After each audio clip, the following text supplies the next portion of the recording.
بڑی عجیب و غریب زندگی ہے۔ یوں سمجھ لیجئے کہ حضور نبی کریم علیہ السلام کو بظاہر دیکھا نہیں، زمانہ پایا، قرن کے رہنے والے تھے جو کہ ملک یمن میں ہے۔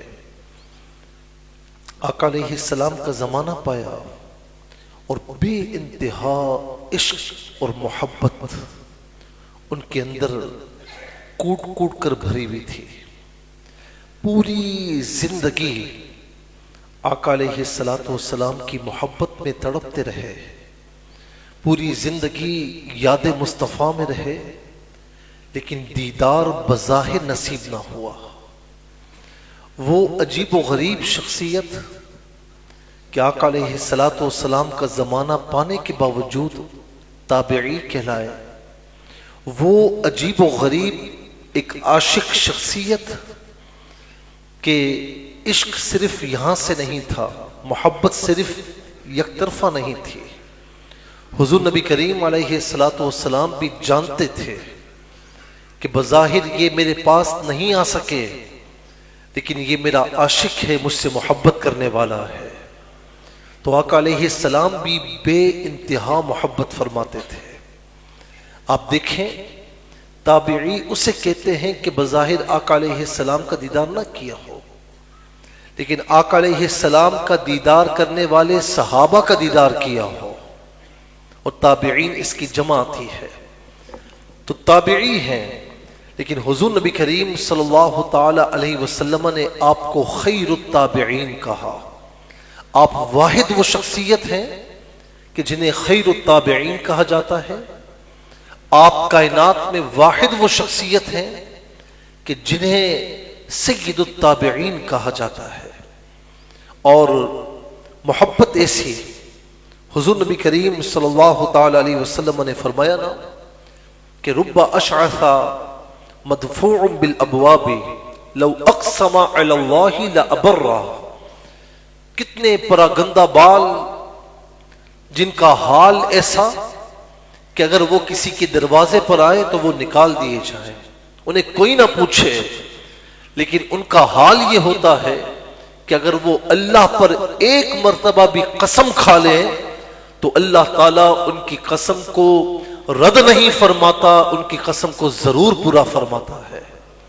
اور خواجہ اویس قرنی رضی اللہ تعالی عنہ بلا شبہ اللہ تعالیٰ کے ان بندوں میں سے ہیں۔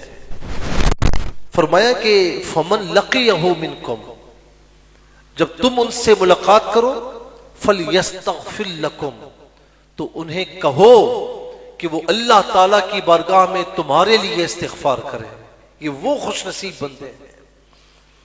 فرمایا کہ ان خیر التابعین، کہ بے شک تابعین میں سب سے بہتر وہ ہیں، رجل، ایک شخص ہے، یقال لہ اویس، جس کا نام اویس ہے، وَلَهُ والدہ، اس کی والدہ ہے، وَكَانَ بِهِ بَيَادٌ فَمُرُوهُ فَيَسْتَغْفِرْ لَكُمْ۔ فرمایا کہ اس کی ایک والدہ ہے، اور اس بندے کی نشانی یہ ہے کہ اس کے جسم پر سفید داغ ہوگا جو اس کی دعا سے کم ہو کر تھوڑا سا رہ جائے گا، لیکن میرے صحابہ، میرے امتیوں، تم میں سے جو بھی اس کے پاس سے گزرے، اس سے ملاقات کرے، تو یہ بات نہ بھولے کہ اس کے پاس جا کر یہ عرض ضرور کرے کہ تم اللہ تعالیٰ کی بارگاہ میں میرے لیے دعا کرو، میرے لیے استغفار کرو۔ ویسے قرنی رضی اللہ تعالیٰ عنہ وہ ہے۔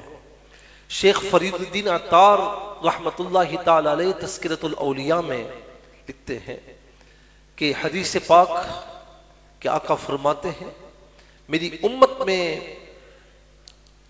فرمایا کہ ایک شخص ہوگا، اس کا مقام یہ ہوگا کہ اس کی شفاعت سے قبیلہ ربیعہ اور مدر کے، فرمایا کہ اس کی شفاعت اتنی زیادہ ہوگی کہ جتنا قبیلہ ربیعہ اور مدر کی جو بھیڑ ہیں، بکریاں ہیں، ان کے بالوں کی تعداد کے برابر روز قیامت اللہ تعالیٰ اس کی شفاعت سے گناہگاروں کو جہنم سے نکال کر جنت میں داخل فرمائے گا۔